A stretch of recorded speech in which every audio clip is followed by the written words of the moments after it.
आदाब, इस्तकबाल है। आप देख रहे हैं प्राइम डिबेट। मैं हूं आपके साथ अबू हुरैरा। कोरोना वायरस ने रोजमर्रा के हालात पर काफी असर डाला है। दुनिया भर में लोग अपने मामूलात और तौर तरीके तब्दील करने पर मजबूर हो गए हैं। इस खतरनाक वायरस को एक शख्स से दूसरे शख्स से मुंतकिल होने से रोकने के लिए गिरजाघरों, मंदिरों, मसाजिद और दीगर मजाहिब की इबादतगाहों में इबादत करने के रिवायती तरीकों और मजहबी रसूमात में भी काफी तब्दीली आई है।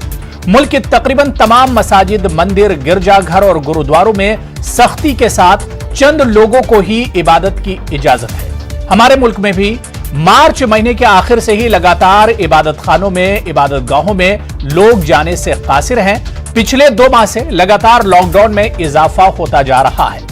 ऐसे में अब सवाल यह उठ रहा है, जब लॉकडाउन 4 खत्म होने के करीब है और लॉकडाउन 5 के भी इशारे मिल रहे हैं, तो लोगों के जहनों में भी अब यह सवाल उठ रहे हैं कि आखिर क्या लॉकडाउन 5 में मजहबी जो इबादत गाहें हैं, क्या उनकी इजाजत होगी? क्या मजहबी इबादतगाहों के जो दरवाजे हैं वो आम लोगों के लिए, आम अकीदतमंदों के लिए क्या एक तरह से खुल जाएंगे? आज इसी पर हम बात करेंगे। कई खास मेहमान हमारे साथ प्राइम डिबेट में जुड़ेंगे, लेकिन सबसे पहले यह रिपोर्ट देखिए। दुनिया में कोरोना का कहर, कब बदलेगा इबादत खानों का मंजर? कब खुलेंगे इबादत खानों के दर?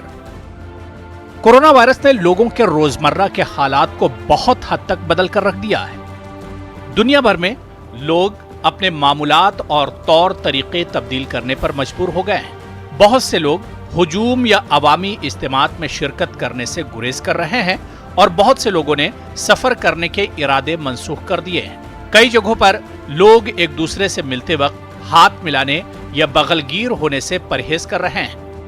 वायरस को एक शख्स से दूसरे शख्स को मुंतकिल होने से रोकने के लिए गिरजाघरों, मंदिरों, मसाजिद और दीगर मजाहिब की इबादतगाहों में इबादत करने के रिवायती तरीकों और मजहबी रसूमात में काफी तब्दीली आई है। लेकिन सवाल ये उठता है कि इबादत करने के रिवायती तरीके तब्दील करने से क्या रूह को तस्कीन दी जा सकती है? मक्का में मुसलमानों की मुकद्दस तरीन इबादतगाह खाना काबा में जो हजारों अकीदतमंदों से हर वक्त खचाखच भरा रहता था, वहां आने वालों की तादाद में जबरदस्त कमी देखने में आई है। हमारे मुल्क की तकरीबन तमाम इबादतगाहों पर सख्ती से पाबंदी लगी है। जहां मसाजिद में 3 से 5 लोग ही नमाज अदा कर रहे हैं, तो वहीं मंदिरों और चर्च में पूजा पाठ के लिए बहुत कम लोगों को आने की इजाजत है। कोरोना वायरस ने सिर्फ मस्जिद और मंदिरों को ही मुतासिर नहीं किया है, बल्कि कोरोना ने दुनिया के हर मजहब के इबादत खानों को मुतासिर किया है। इजराइल के मजहबी पेशवा डेविड लू ने यहूदियों को हिदायत दी थी कि वो घरों के दरवाजों पर लगे मेजोजा को घरों में दाखिल होने से कब्ल बोसा देने की रिवायत से गुरेज करें। यूरोप में यहूदियों के मजहबी पेशवाओं की एक कॉन्फ्रेंस के बाद लोगों से कहा गया कि वो मुकद्दस किताब तौरेत को चूमने की रिवायत को फिलहाल बंद कर दें। इटली में पोप फ्रांसिस ने वेटिकन में सेंट पीटर स्क्वायर में रिवायती दुआया इज्तिमे में खिड़की में आकर शिरकत करने के बजाय ऑनलाइन ही दुआ करवाई, ताकि स्क्वायर में कम से कम लोग जमा हों। मसीहों के कैथोलिक फिरके की गिरजाघरों ने अफ्रीका, यूरोप और अमेरिका में इस वबा के पेश नजर अपनी दुआया इज्तिमात को बदल दिया। हिंदुस्तान में मार्च महीने के आखिर से ही लगातार इबादत खानों में लोग जाने से कासिर हैं। पिछले 2 माह से लगातार लॉकडाउन में इजाफा होता जा रहा है। ऐसे में तमाम मजाहिब के मानने वालों के जहनों में यह सवाल उठ रहा है कि आखिर इबादत खानों का मंजर कब बदलेगा? आम नमाजियों या जायरीन के लिए इबादत खानों के दर कब खुलेंगे? अब जबकि लॉकडाउन 4 खत्म होने वाला है और लॉकडाउन 5 पर चर्चा शुरू हो गई है, ऐसे में लोगों को खदशा है कि क्या अब इबादत खाने खुलेंगे या अभी भी लोगों को अपने ही घरों में इबादत का सिलसिला जारी रखना होगा।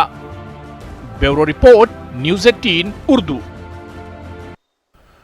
तो सवाल लगातार यही उठ रहा है कि आखिर इबादत खानों के जो दर हैं वो कब खुलेंगे, इबादत खानों का मंजर कब बदलेगा? तकरीबन 2 महीने से ज्यादा का वक्त हो गया है। आम लोग मसाजिद, मंदिर, चर्च, गिरजाघर या फिर गुरुद्वारों का रुख नहीं कर पा रहे हैं। एक सख्ती है सरकार की तरफ से, या यूं कहा जाए कि एक वक्त की पाबंदी है और वक्त का एक इतना बड़ा इम्तिहान है कि लोग अपने इबादतगाहों का रुख नहीं कर पा रहे हैं। लेकिन सवाल यह उठ रहा है कि जिस तरह से पिछले दिनों शराब की दुकानें खोलने की इजाजत दी गई, क्या मजहबी जो मकामात हैं उन्हें नहीं खोला जा सकता है शराइत के साथ? अब तो कई रियासतों ने आने वाले दिनों में मजहबी मकामात खोलने की इजाजत एक तरह से दे दी है, लेकिन अब देखना यह बहुत अहम होगा कि लॉकडाउन 4 के बाद लॉकडाउन 5 जब शुरू होगा तो क्या उसमें कुछ इस तरह की सहूलियात, कुछ इस तरह की इजाजत मिलेगी कि मजहबी मकामात को खोला जाए आम लोगों के लिए। आज इसी पर हम बात करेंगे कि आखिर इबादत खानों के जो दर हैं वो इबादत के लिए, आम लोगों के लिए कब खुलेंगे। मेरे साथ बहुत अहम मेहमान जुड़े हुए हैं, बहुत जल्दी अपने मेहमानों का आपसे तारुफ करा देता हूं। मेरे साथ फादर जॉन दयाल साहब जो कि तर्जुमान हैं यूनाइटेड क्रिश्चियन फोरम के, मेरे साथ जुड़े हुए हैं। जॉन दयाल जी, बहुत इस्तकबाल है न्यूज़ 18 उर्दू में आपका। इनके अलावा सचिन तांबे साहब एक्स ट्रस्टी हैं साई बाबा संस्थान शिरडी के, वो भी मेरे साथ जुड़े हुए हैं। सचिन तांबे जी, आपका भी बहुत इस्तकबाल है न्यूज़ 18 उर्दू में। और एक और बहुत खास मेहमान मौलाना खालिद रशीद फिरंगी महली साहब, शाही इमाम हैं ईदगाह लखनऊ के, वो भी हमारे साथ इस डिबेट का हिस्सा हैं। खालिद रशीद फिरंगी महली साहब, आपका भी बहुत इस्तकबाल है न्यूज़ 18 उर्दू में।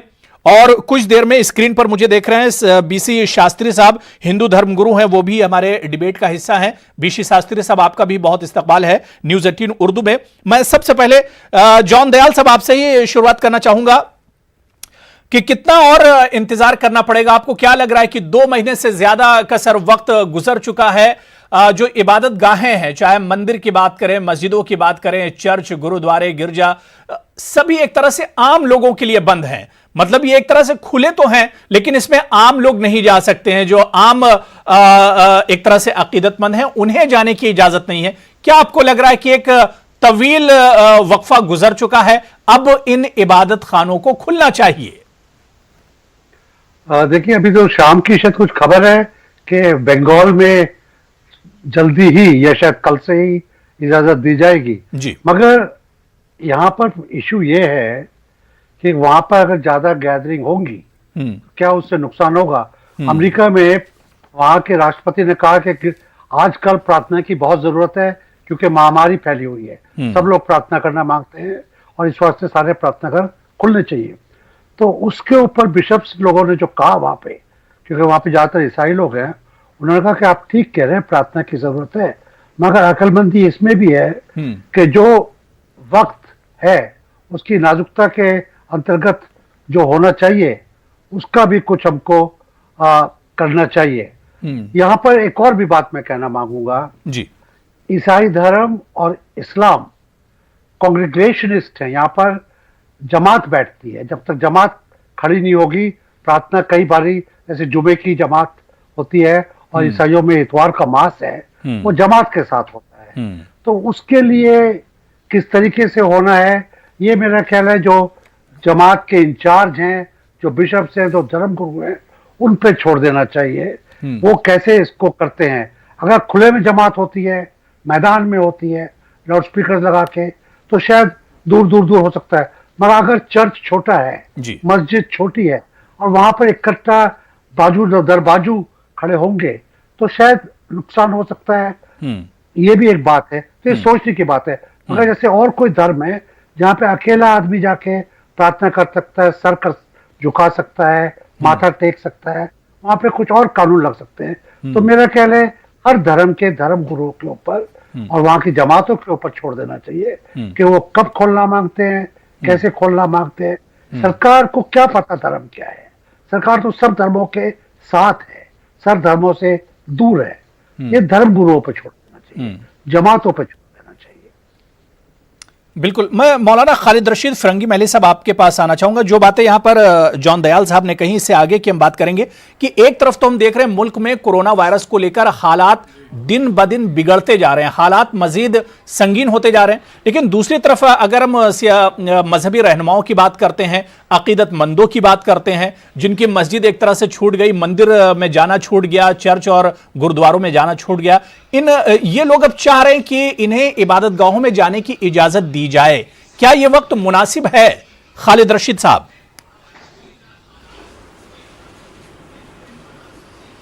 देखिए, सबको इस बात को अप्रिशिएट करना होगा कि अवाम पूरे मुल्क में बड़ी तादाद में और मेजॉरिटी अवाम की, अक्सरियत अवाम की जो भी प्रिकॉशंस आपके गवर्नमेंट की तरफ से या डॉक्टर्स की तरफ से बताए गए हैं वो ले रही है। और हम ये समझते हैं, इस बात को भी अप्रिशिएट किया जाना चाहिए कि पूरे रमज़ान भर मुसलमानों ने जो भी उलमा इकराम ने, हम लोगों ने जो भी गाइडलाइंस इशू की थी और जो भी हिदायत थी हुकूमत की, उस पर तमाम मुसलमानों ने हर बहर अमल किया।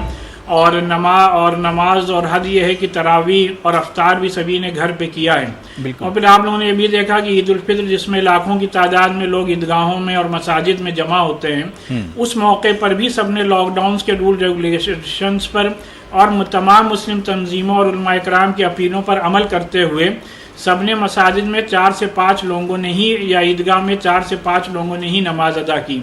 ये एक बहुत ही अच्छा एग्जाम्पल पूरे मुल्क के सामने सेट हुआ है। अब जबकि इतना लंबा वक्फा गुजर चुका है और कोई बड़ा ऐसा ओकेजन भी नहीं आ रहा है जिसमें कोई बड़ी भीड़ जमा होने का खतरा हो, तो लिहाजा इन बातों को मद्देनजर रखते हुए हम समझते हैं कि जो भी प्रिकॉशंस हैं, मसलन मास्क है, सोशल डिस्टेंसिंग है और नंबर ऑफ पर्सन जो है उनको लिमिट करते हुए हुकूमत को तमाम इबादत गाहों में अपने रूल्स और रेगुलेशंस के हिसाब से इबादत गाहों को खोलने की परमिशन दी जानी चाहिए। आज हम लोगों ने यहाँ उत्तर प्रदेश के वजीर आला और चीफ मिनिस्टर को, यहाँ जितने भी बड़े बड़े मुख्तलिफ मज़ाहिब के हिंदू, मुस्लिम, सिख, ईसाई, जैन और बुद्धिस्ट धर्म के लोग हैं, सब ने लेटर लिख करके और चीफ मिनिस्टर से ये डिमांड की है कि यहाँ पर इबादत गाहें 1 जून से खोली जाएं और इस सिलसिले में सिर्फ इन इबादत गाहों में सिर्फ इबादत होगी और कोई भी किसी भी किस्म का जलसा, जुलूस या और कोई तकरीब की इजाज़त ना हो।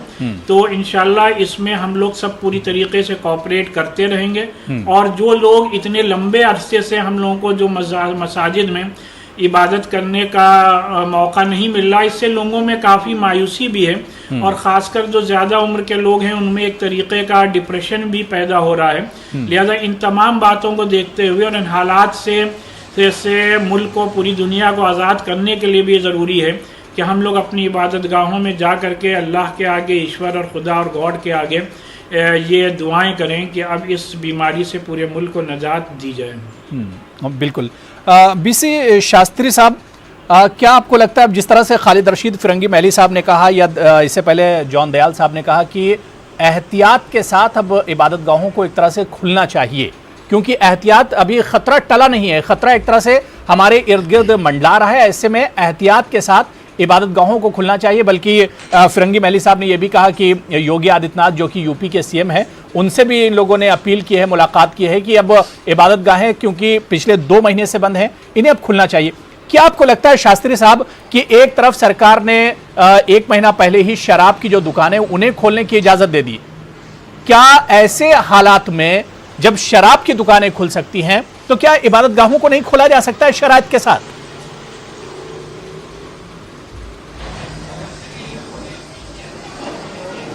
जहाँ तक देखा जाए तो ऐसा हमारे शास्त्रों में लिखा है और कहा भी गया है कि संकट के घड़ी में ईश्वर का ही सहारा होता है। बिल्कुल, बेशक। और जब हमारे देश पे, हमारे समाज पे संकट का ये एक माहौल आया है, उस समय हमारी मंदिर, मस्जिद, गुरुद्वारे, चर्च सब बंद कर दिए गए। तो ईश्वर की आराधना, ईश्वर से प्रार्थना तो हम कहीं भी बैठ के कर सकते हैं, लेकिन वो मन में आस्था, मन में भाव उतना जागृत नहीं होता जितना हमारे मंदिरों में जाके वहां ईश्वर से प्रार्थना करने से जागृत होता था। तो ये तो निश्चित है कि 2 महीने हो गए, 2 महीने से सब लोग बैठे हुए हैं और ईश्वर का एक सहारा नहीं ले पा रहे हैं। जैसे आपने देखा होगा, सुना होगा कि जिस समय देवर्षु संग्राम के बाद देव और दानव मिलकर समुद्र मंथन किए थे और समुद्र मंथन से हलाहल विष निकला था।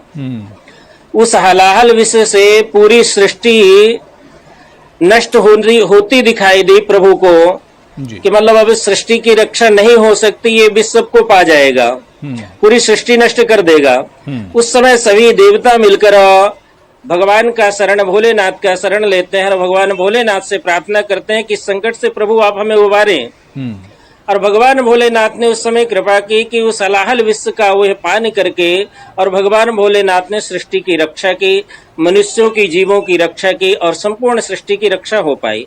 तो वही यह समय आया है। इस अवसर पे तो हमें निश्चित रूप से अपने अपने मंदिर, गुरुद्वारा, गिरजाघर, मस्जिद ये सब खोल देना चाहिए और हमें एक मौका मिलना चाहिए कि हम अपने ईश्वर के पास जाकर अपने ईश्वर से अपनी प्रार्थना कर सकें, अपनी आराधना कर सकें और ईश्वर को अपना हम दुख बता सकें, जिससे ईश्वर भी हमारा सुने। वैसे ईश्वर तो सर्वव्यापी है, ईश्वर तो मान ही रहा है, सुन रहा है, सब ईश्वर की ही क्रिया है। लेकिन यदि शराब खाना खुल सकता है जो इस महामारी को और भी बढ़ावा देने वाला है, तो जब वो खुल सकता है, गवर्नमेंट सरकार उसे खोल सकती है, उसमें गवर्नमेंट का क्या हित है क्या निहित है ये तो हम नहीं जान सकते हैं, लेकिन ये जान सकते हैं कि जब वह खुल सकता है, बल्कि उसकी अनिवार्यता नहीं थी। शराब की दुकानें नहीं खुलनी चाहिए थी।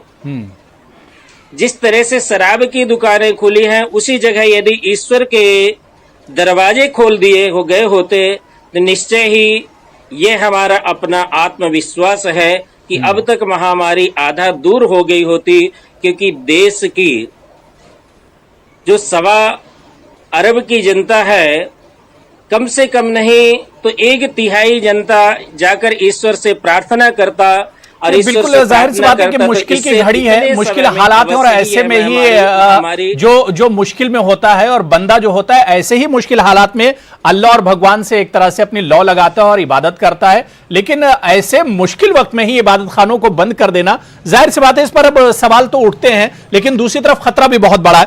मेरे साथ एक और बहुत खास मेहमान हरपाल सिंह जी, जो कि सिख रहनुमा है, मजहबी रहनुमा है, वो भी मेरे साथ जुड़ चुके हैं। हरपाल सिंह जी, आपका भी बहुत इस्तकबाल है न्यूज़ 18 उर्दू में।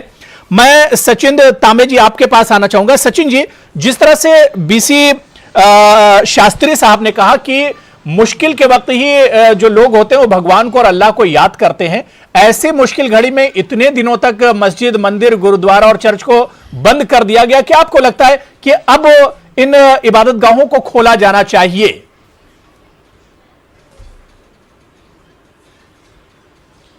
देखिए, मेरा इस बात पे कहना ऐसा है कि भगवान तो हमारी राह देख रहे हैं, या भक्तों को भी भगवान से मिलने की बहुत बड़ी आशा लग चुकी है।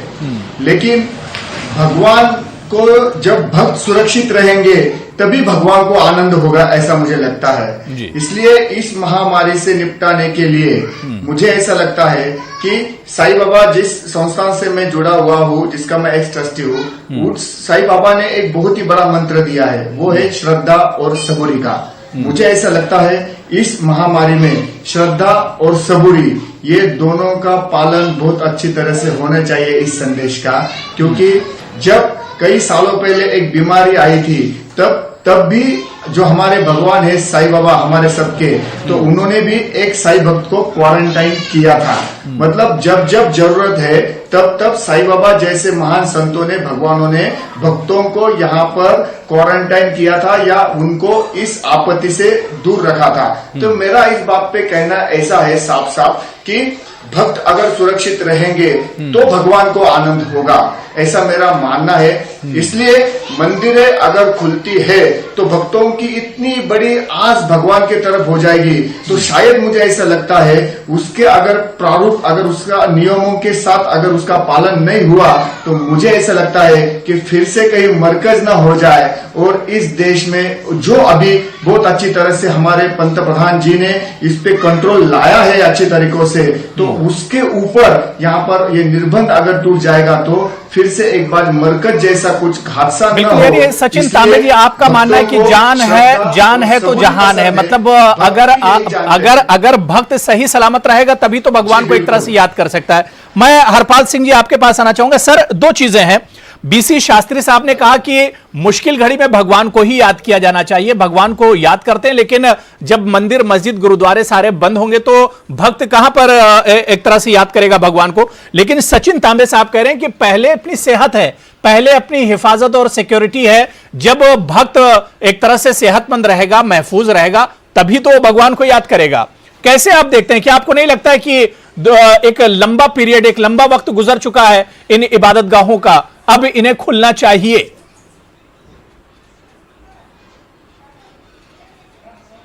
सर दोनों बातें सही हैं। जब हम बात करते हैं भगवान को गुरुद्वारे में, मंदिर में, मस्जिद में जाकर उसकी इबादत करने की बात करते हैं, तो भगवान तो हमारे अंदर भी हैं। अगर कोई ऐसी आज हालात बने हैं जिसमें हमको सोशल डिस्टेंसिंग की पालना करनी है, इकट्ठे नहीं होना है जी, तो जैसे दूसरी सर्विसेज खोली गई हैं, जैसे अभी बस सर्विस खोल दी गई, उसमें एक सीट पे एक बंदा बैठेगा, दूर दूर करके बैठेंगे, तो इसी हिसाब से, इसी इंस्ट्रक्शन से धर्म स्थान भी खोल देने चाहिए। ज्यादा भीड़ वाला काम नहीं होना चाहिए। जैसे अभी हमने कर दिया कि अगर किसी की डेथ होती है तो शमशान घाट में केवल 20 लोग जा सकते हैं, वहां पे भी पालना हो रही है इस बात की, वो भी जरूरी है। वहां पे भी कोई ऐसा काम नहीं है, वहां पे भी पालना हो रही है। जरूरी नहीं है कि सारे कितने इकट्ठे लोग ही वहां पे पहुंचेंगे। तो इसी तरह से समय की एक पाबंदी तय कर देनी चाहिए।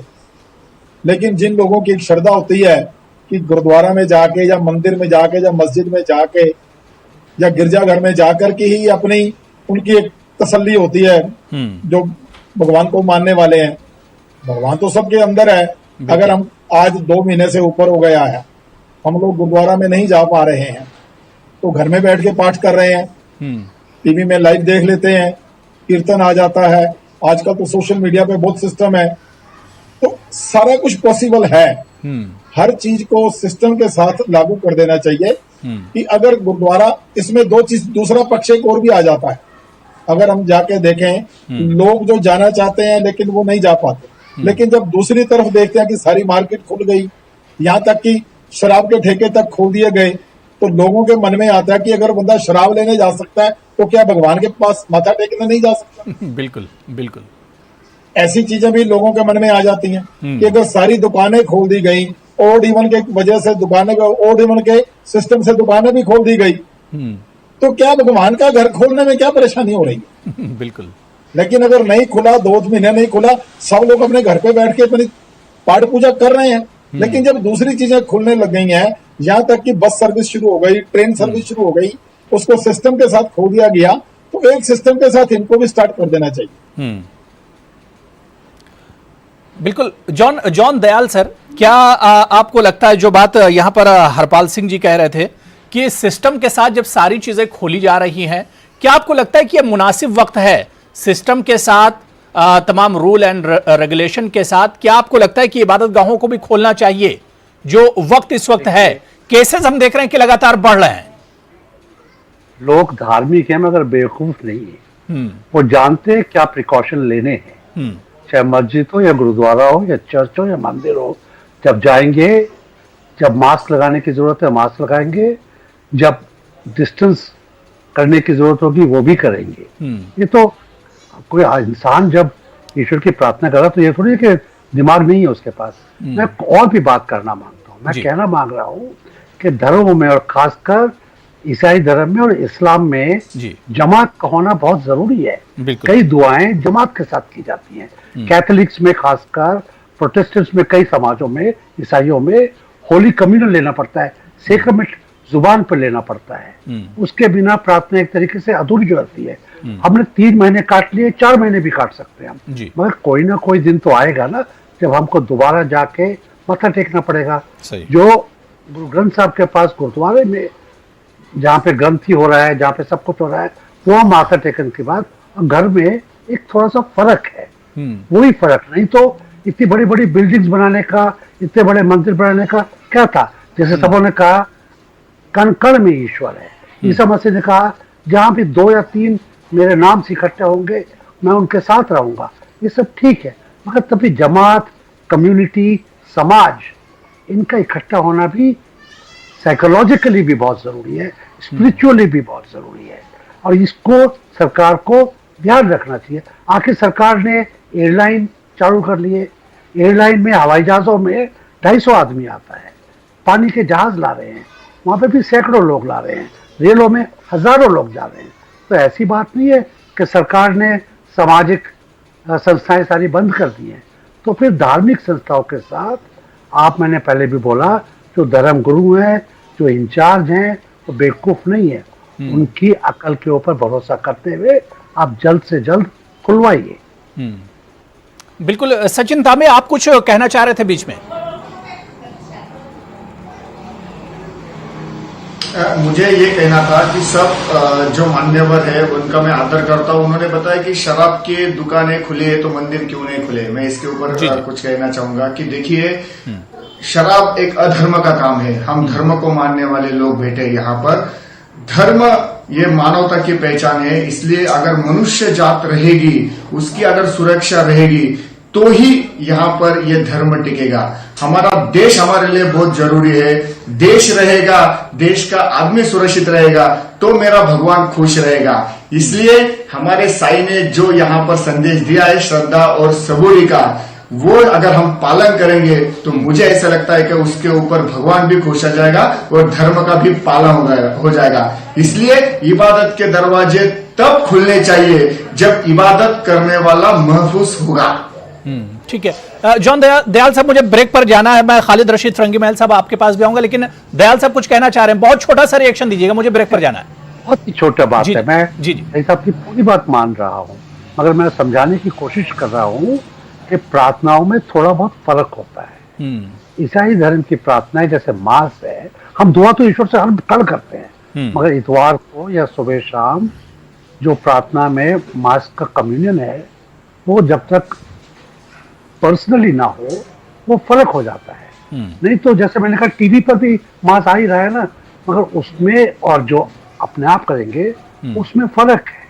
ये मैं कोई कंपैरिजन नहीं कर रहा हूँ। मैं ये नहीं कह रहा हूँ कि टूरिज्म में आपने सनीमे में स्विट्जरलैंड देख लिया और जब तक खुद नहीं गए, वो बात कुछ नहीं कर रहा हूँ।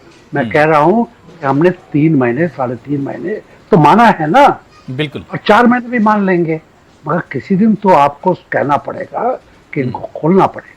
बिल्कुल बिल्कुल, जाहिर सी बात है कि लंबे वक्त से लोग इंतजार कर रहे हैं और बल्कि जो अकीदतमंद है उनमें एक नाराजगी भी है। जब बहुत सी चीजें खोली जा सकती हैं तो आखिर इबादत खाने क्यों नहीं खोले जा सकते? तमाम मेहमान मेरे साथ जुड़े हुए हैं। बहुत छोटा सा ब्रेक लेंगे, फौरन हाजिर होते हैं।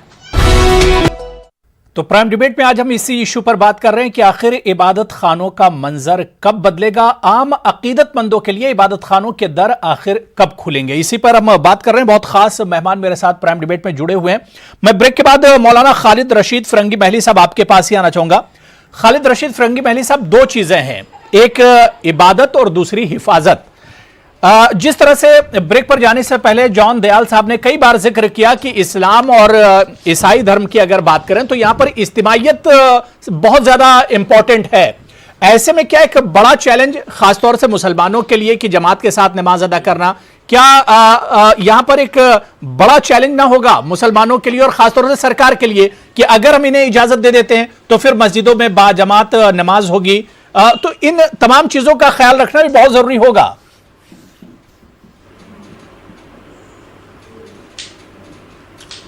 देखिए, ये हकीकत है कि आप ही के स्क्रीन पे दिखा रहे हैं कि इस वक्त इंडिया में केसेस 1,66,000 हो गए हैं जी। तो रोज़ाना केसेस बढ़ रहे हैं, लेकिन ये भी सबको मालूम है कि इस बीमारी का कोई इलाज नहीं है। इलाज इसका सिर्फ प्रिकॉशन है, और प्रिकॉशन भी सभी को मालूम है कि ज़्यादा से ज़्यादा घर में रहते हुए अगर हम प्रिकॉशन लेंगे तभी इस बीमारी से बच सकते हैं। लेकिन इंसान की रोज़ाना की ज़रूरियात ज़िंदगी को मद्देनज़र रखते हुए दुकानें हैं या मार्केट हैं या ऑफिसेज हैं या ट्रांसपोर्टेशन है, वो सर्टेन रूल्स एंड रेगुलेशंस और सर्टेन कंडीशन हुकूमत ने खोले हैं। इन्हीं बातों को मद्देनज़र रखते हुए ये कहा जा रहा है कि आप सर्टेन रूल्स एंड रेगुलेशंस बना करके इन इबादत खानों को खोलने की परमिशन लॉकडाउन 5 में दें, यानी जून में से 1 जून से दें, और उसमें जो भी हुकूमत की तरफ से रूल रेगुलेशंस बनाए जाएंगे उसको इंशाल्लाह इन लेटर इन स्पिरिट हम सब लोग फॉलो करेंगे।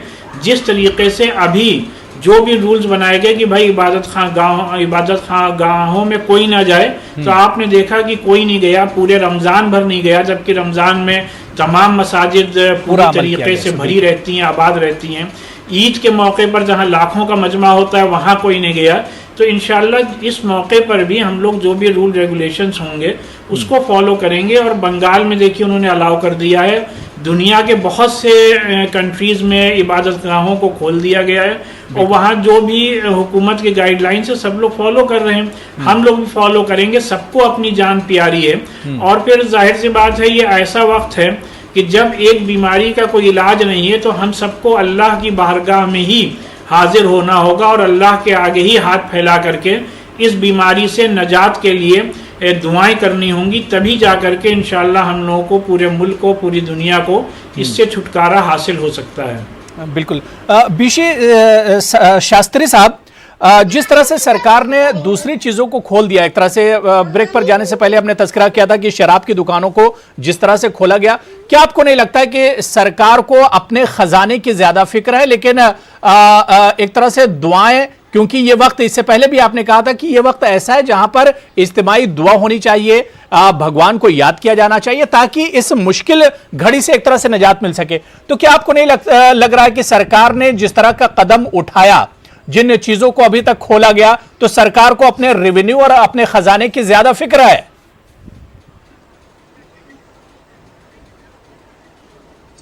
देखा जाए तो देखिए, खजाना तो धार्मिक प्लेस से भी सरकार के पास ही आता है। अभी सभी धार्मिक प्लेस जितने भी थे सब लोगों ने सरकार की मदद की, है ना, तो सरकार के पास तो उससे भी खजाना आता है। और जहां तक देखा जाए तो आप देखिए कि यदि सरकार कोई नियम बनाती है और उस नियम के अनुसार हर विभाग, हर डिपार्टमेंट अपना कार्य कर रहा है, जिस तरह से ट्रेनें चला दी गई, एयरलाइन चला दी गई, तो सब लोग अपना अपने नियम का पालन कर रहे हैं, सोशल डिस्टेंसिंग के साथ में पालन कर रहे हैं। तो उसी तरह से ईश्वर का दरबार भी खोल दिया जाए तो उसमें हमें ऐसा नहीं लग रहा है कि लोग पालन नहीं करेंगे, अवश्य ही पालन करेंगे, क्योंकि वहाँ जो भी धर्म गुरु बैठे हुए हैं, जो भी ट्रस्ट समितियां उस स्थान का संचालन कर रही हैं, वो भी कम बुद्धिमान तो नहीं होंगे, वो भी अच्छे से अच्छे बुद्धिमान होंगे, तभी इतने बड़े बड़े ट्रस्टों को चला रहे हैं, मंदिरों को, गुरुद्वारों को चला रहे हैं। इसलिए वहां भी पूर्ण रूप से पालन किया जाएगा। दूसरा इसका एक ये भी रीजन है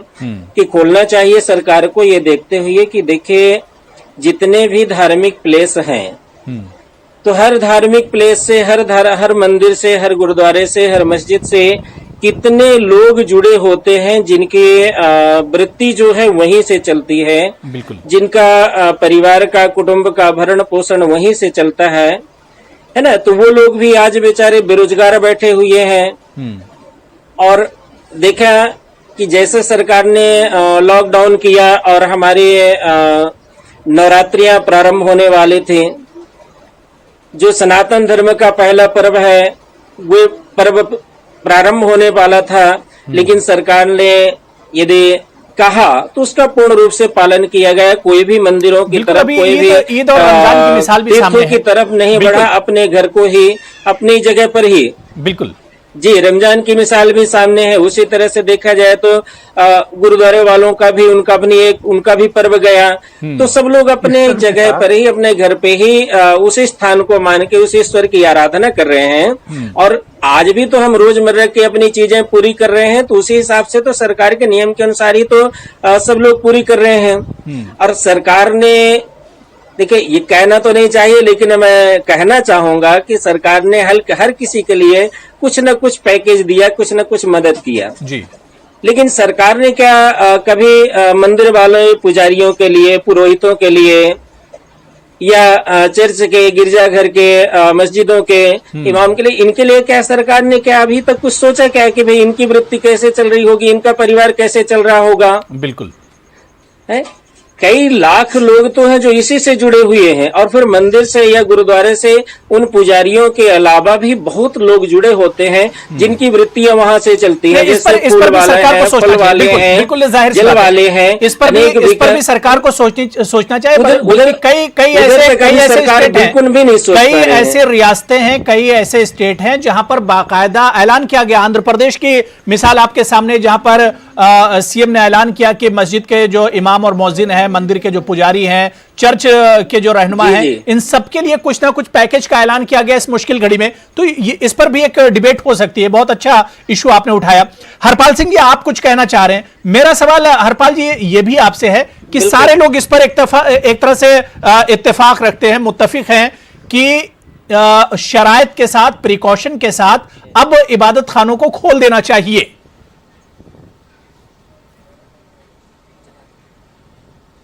सर, जैसे अभी डॉक्टर दयाल जी ने बोला ब्रेक से पहले जी कि जो धर्म गुरु हैं वो मूर्ख नहीं है, संभाल सकेंगे। जो भी कायदा बनाया जाएगा, जो भी कानून, जो भी रूल बनाया जाएगा, उसी के हिसाब से लोगों को, संगत को वहां पे एक समय, मान लीजिए कि आपने एक बता दिया कि एक समय में 20 लोग इकट्ठे होंगे, तो उसी हिसाब से एक प्रोग्राम तय कर दिया जाएगा कि जो पहले 20 लोग हैं उनमें से 10 आए, 10 बाहर चले जाएंगे, 10 और अंदर आ जाएंगे, फिर जो पहले वाले 10 बैठे हैं वो चले जाएंगे, फिर 10 अंदर आ जाएंगे। इस हिसाब से तय किया जा सकता है। दूसरा, जो अभी दयाल जी ने बोला कि ईसाई धर्म में और इस्लाम में जमात का है, सिख धर्म में भी रोजाना सुबह और शाम संगत का कंसेप्ट है। रोजाना सुबह और शाम संगत इकट्ठी होती है गुरुद्वारों में। सुबह शाम वहां पे इकट्ठे होकर कीर्तन होता है, वहां पे अरदास होती है। इसी तरह शाम को भी पाठ होता है, कीर्तन होता है, अरदास होती है। पूरी एक मर्यादा के साथ सारे लोग इकट्ठे होते हैं। मान लो कि एक जगह पे 100 बंदा इकट्ठा हो रहा है, जो बड़े गुरुद्वारे हैं वहां पे हजारों लोग इकट्ठे हो रहे हैं, तो वहां पे गिनती की नियत तय कर दीजिए। जो दूसरा अभी शास्त्री जी ने बताया, आर्थिक तौर पे बिल्कुल सही बात बताई उन्होंने कि जो लोग गुरुद्वारों में, मंदिर में, मस्जिद में, जिनका सारा खर्चा पानी संगत के आने से ही चलता है, अब मैनेजमेंट क्या कर लेगी? दूसरी तरफ हम सरकार से तो ऐसी कोई बात की मांग करते ही नहीं है। हम तो अपने गुरुद्वारों में से सरकार के सहयोग कर रहे हैं लंगर बांट करके। हम तो ऐसा किसी पैकेज की मांग भी नहीं हमारे कभी किसी ने करी। वहां पे तो अगर संगत आएगी, वहां पे और चढ़ावा आएगा, पैसा आएगा, तो उसी से फिर सेवा होगी उन लोगों की जिनको जरूरत है। आज अगर वहां से संगत के लिए लोग जो परेशान बैठे हैं, उनके लिए लाखों लोगों के लंगर की सेवा हो रही है, तो उसके लिए किसी से कोई चीज मांगी नहीं जा रही है, जो अपनी श्रद्धा से दे रहा है। लेकिन जब गुरुद्वारे में कोई आएगा ही नहीं तो श्रद्धा से देगा कहां से? इसके लिए भी गुरुद्वारे में आना जरूरी है लोगों का।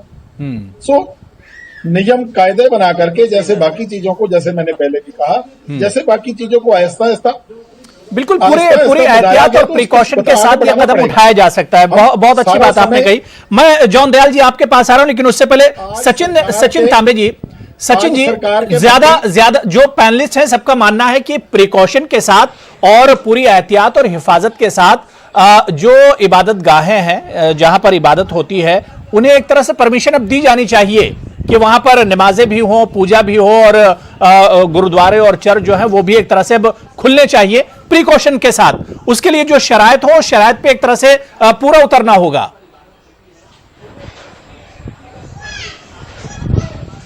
आदरणीय हरपाल सिंह ने जो बात कही वो 100% सही है। क्योंकि देखो, महाराष्ट्र की अगर मैं बात करूंगा तो महाराष्ट्र में ऐसी हालत है अभी कि महाराष्ट्र की सरकार ठीक से इस कोरोना को कंट्रोल नहीं कर पा रही है। क्योंकि पूरे देश की अगर हम लोग पूरी संख्या लेंगे तो 35% सिर्फ सारे पेशेंट्स महाराष्ट्र से। उसमें से अगर हम लोग साईं बाबा संस्थान की शिरडी के मंदिर की अगर हम लोग यहाँ पर देखेंगे तो सबसे ज्यादा आने वाले भक्त की जो संख्या जो है वो शिरडी में है। जैसे आपने कहा कि अगर गवर्नमेंट इसको प्रॉपर तरीके से सोशल डिस्टेंसिंग के साथ अगर उसमें देखिए सचिन तांबे जी, अब सरकार और एडमिनिस्ट्रेशन को यह भी देखना होगा कि हालात कहां पर सही है, हालात कहां पर सही है, यह भी सरकार को देखना होगा। सिचुएशन कहां पर, किस स्टेट में, किस डिस्ट्रिक्ट में, किस जगह पर सिचुएशन क्या कुछ है, उस हिसाब से कदम उठाना होगा। एग्जैक्टली मेरा यही कहना है कि यहाँ पर करोड़ों भक्त, साईं भक्त यहाँ पर शिरडी के आने के लिए आस लगा के बैठे हैं। उनकी इच्छा पूरी होनी चाहिए, लेकिन उन भक्तों की सुरक्षितता बहुत महत्वपूर्ण है। उनको सुरक्षित रखकर सब नियमों का अच्छी तरीके से प्रावधान बनाकर स्टेट गवर्नमेंट ने उसके बाद ही मंदिर खुलने चाहिए, ये मेरा भी मानना है। बिल्कुल नहीं, जाहिर सी बात है कि जब सरकार खोलेगी तो उसके बहुत से नियम और कानून होंगे कि किस तरह से प्रिकॉशन लिया जा सकता है। जॉन दयाल जी, आप सर कुछ कहना चाह रहे थे इससे पहले। मैं ये कहने वाला हूँ कि ये मौका नहीं है कहने का कि हम लोगों ने क्या किया, मगर जिस तरीके से सिख धर्म ने भूखों को खाना खिलाया, जिस तरीके से हिंदू धर्म के लोगों ने दान दिया, जिस तरीके से वक्फ बोर्ड्स ने मदद की, जिस तरीके से ईसाई संस्थाओं में कोविड बिस्तर लगे हुए हैं, अस्पताल खोले हुए हैं, चाहे कॉलेज हो या स्कूल हो या चर्च हो, उसके अंदर अस्पताल खोले गए, हॉस्पिटल खोले गए, धर्म के लोगों डोनेशन दिया गया। ने सरकार की जिस तरीके से मदद की है काबिल तारीफ है और करनी चाहिए थी, क्योंकि धर्म का यही फर्ज है। धर्म इंसान को ये करने को बाधित करता है, मगर धर्म का एक और मानसिक रूप से, आत्मिक रूप से धर्म लोगों को शांत करता है, लोगों को दिमागी बीमारियों से एक तरीके से कहते हैं हटाता है, आत्म को शांति और शक्ति देता है। उसका भी एक बहुत महत्वपूर्ण है। दवाई के जितनी महत्वपूर्ण दुआ भी है, दवाई और डॉक्टर की तरह धर्म के लोग भी इम्पोर्टेंट है, प्रार्थना भी इम्पोर्टेंट है। कम्युनिस्ट सरकारें समझ पा रही है, बाकी सरकारें समझ पा रही है, हमारी तो एक तरीके से एक हिंदू पार्टी की सरकार है, वो तो एक से समझना ही चाहिए। और आप राज्य की सरकारों को, पंचायतों को, कलेक्टर्स को और धर्मगुरुओं को ये क्षमता उनकी मानिए, वो देखेंगे कहाँ भीड़ होनी चाहिए, कहाँ नहीं होनी चाहिए, और 10 बारी प्रार्थना होनी पड़ेगी, वो देख लेंगे। बिल्कुल जाहिर सी बात है कि अब सिचुएशन ये तो एक जिम्मेदारी सरकार की और इंतजामी और एडमिनिस्ट्रेशन की है कि वो किस तरह से इन चीजों को लागू करती है, लेकिन एक लंबा वक्त गुजर चुका है। ऐसे में जहां हिफाजत जरूरी है वहीं पर इबादत भी अब एक तरह से जरूरी है। इसके लिए भी सरकार को एक मैकेनिज्म बनाना होगा। मैं मौलाना खालिद रशीद फिरंगी महली साहब आपके पास आना चाहूंगा। खालिद रशीद फिरंगी महली साहब, खास तौर से आपसे मेरा यह सवाल है कि क्या मस्जिदें जहां पर सिर्फ अभी तक मैंने देखा कि नमाजें पढ़ी जाती हैं, अगर इन मस्जिदों को हमागीर इस्तेमाल यहां पर होता, मतलब जो मिल्ली मसाइल है उनके लिए इन्हें इस्तेमाल किया जाता, मल्टीपर्पज अगर इनका इस्तेमाल होता, तो शायद मस्जिदों को आज इस तरह का दिन देखने को नहीं मिलता, मस्जिदों में ताले नहीं लगते। खालिद रशीद फिरंगी महली साहब,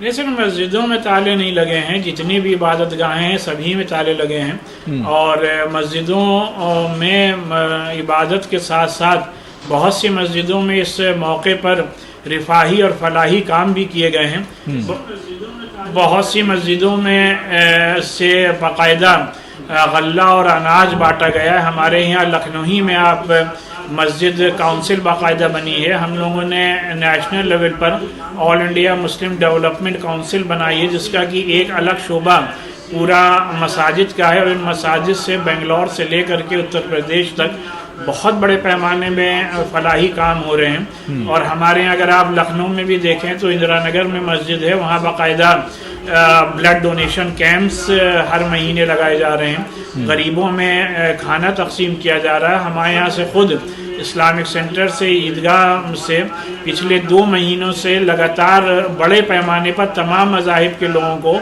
में राशन तकसीम किया गया है। और ईदगाह के कैंपस में, इस्लामिक सेंटर के कैंपस में रोज़ाना लंगर चल रहा है, आज भी लंगर चल रहा है, जिसमें तमाम मज़ाहिब के लोग आ रहे हैं, उनको खाना दे करके उनकी मदद की जा रही है।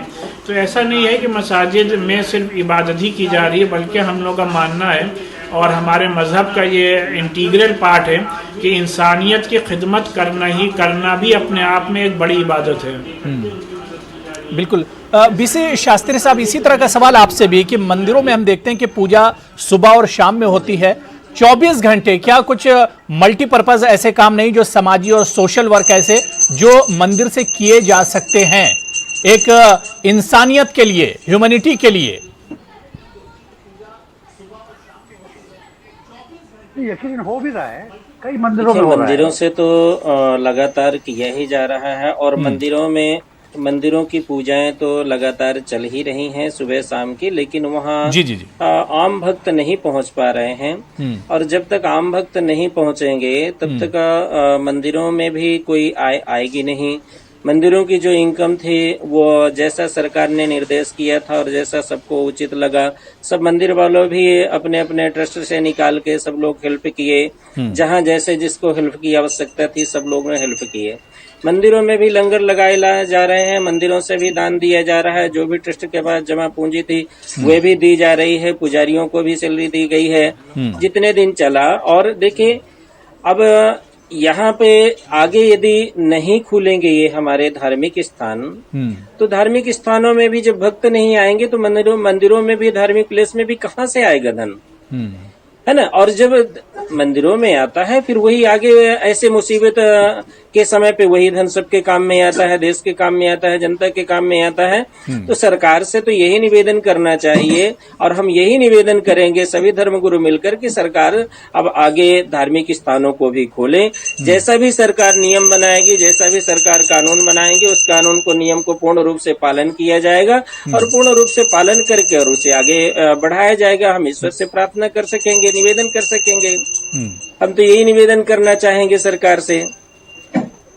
बिल्कुल। अब देखना ये भी बहुत अहम होगा कि लॉकडाउन 5 अब एक तरह से अगर आता है तो उसमें क्या कुछ इस तरह की चीजें शामिल होंगी कि जो इबादत खाने हैं, इबादत गाहें, क्या उन्हें एक तरह से खोला जा सकता है। मैं जॉन दयाल साहब बहुत छोटा सा एक रिएक्शन आपसे चाहूंगा, क्या वक्त ये मुनासिब है, जिस तरह से केसेस बढ़ रहे हैं, तो ऐसे में क्या आपको लगता है कि सरकार इस तरह का कदम उठाएगी, इस तरह का कदम उठाने की जरूरत करेगी सरकार?